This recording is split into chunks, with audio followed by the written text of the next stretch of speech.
He's just 25 years old, but already he's making some career NBA history. Dwight Howard has won 3 straight Kia Defensive Player of the Year awards. Dwight, first of all, congratulations. And I'm looking at your numbers, 1.4 steals per game. That blows away your previous career high. Is it possible you're actually getting better at defense? I think so. You know, I'm a lot smarter now, understand the game a little bit more. And my teammates have been great this year with helping me. And welcome back, everybody, to D-League Central. And as I check my watch here, it's March, a special time of year for our next guest. We promised you a national champion. We're going to deliver right now.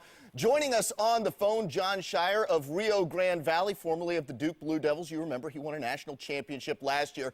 Jon, first of all, thanks for joining us. And how does it feel for the rest of your life, everywhere you go, you're going to be introduced as a national champion? It must be nice. There could be worse titles, so. And it makes me hungry, and you know, I'm definitely ready to get to work and get ready for next season. You mentioned getting to work, Blake. Is there one aspect of your game that we could see improve next year? I know great players in the past did that, like Larry Bird and Magic Johnson would bring one new aspect to their game. Is there one aspect that we can expect to see out of you next year that we haven't seen thus far? Yeah, just shooting. You know, I'm going to work on my shot a lot and get to the point where, you know, I'm a lot more comfortable, you know, and adding that to my game and just trying. DA, one thing that is clear is that Golden State fans definitely support this team. There's great fan support in the Oakland area. What can they realistically expect, though, this year with the team they have and with Keith Smart as their coach? Well, I mean, obviously, I don't think they're going to make the playoffs. Just moments ago, Chris Mullin was announced as a member of the 2011 Naismith Memorial Basketball Hall of Fame class. He looks very relaxed right now. He joins us here on NBA TV. Chris, first things first, where were you when you got the call, and what was that moment like? Actually, I was sleeping in Northern California, and John DeLeva gave me a call, and my wife woke me up, spoke to John. It was obviously a great conversation, and believe it or not, I went back to sleep, but I slept so soundly with a big smile on my face. How can you sleep after being named a member of the Hall of Fame? That's what my wife said, but you know what? It was the calmest sleep I've had in months. All right, Dennis, so it is real. I want you to know it is real. Congratulations, you are a Hall of Famer, the 3rd member of that Chicago Bulls Big Three, Michael Jordan, Scottie Pippen, and yourself going into the Hall of Fame. So congratulations, bud. But you know what? Let me add this to you. You know what's amazing about this? What's that? If you can look this up, how many teams in the history of sports, has had 3 guys on the same team in 3 years in a row? Yeah, I think that's a three-peat, right? That's another three-peat for you, guy. That's a 3rd three-peat for the Bulls. That? So congratulations for that too, man. I'm just saying, look it up. Look it up. Okay, we'll do that, Dennis. Look it up. All right, brother. Congratulations, man. Cool, baby.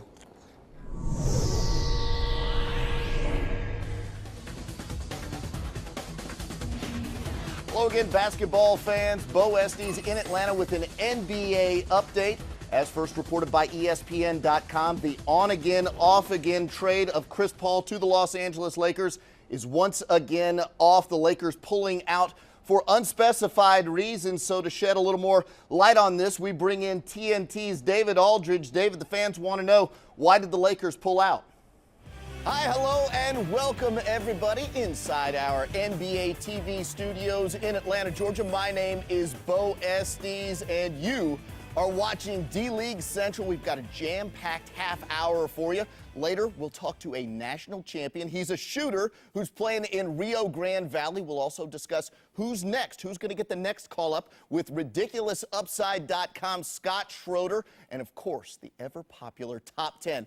But first, it's history in Maine, and the history, well, this man was the guy who was doing it. Mario West, he's a former Atlanta Hawk.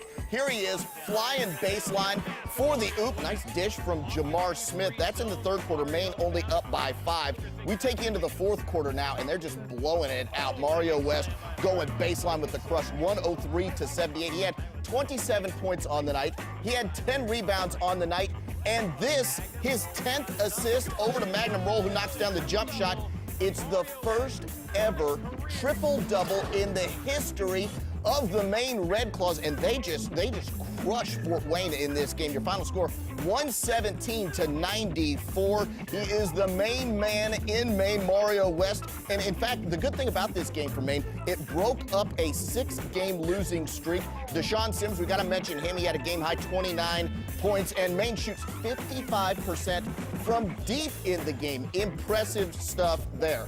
Moving along. And as you've seen, the NBA is sort of growing with this. I know that they highlight the Green Week, but they incorporate it throughout the year. You've been around the league for a while. I don't want to date you here, but what have you seen in your time with the NBA as they've become more green?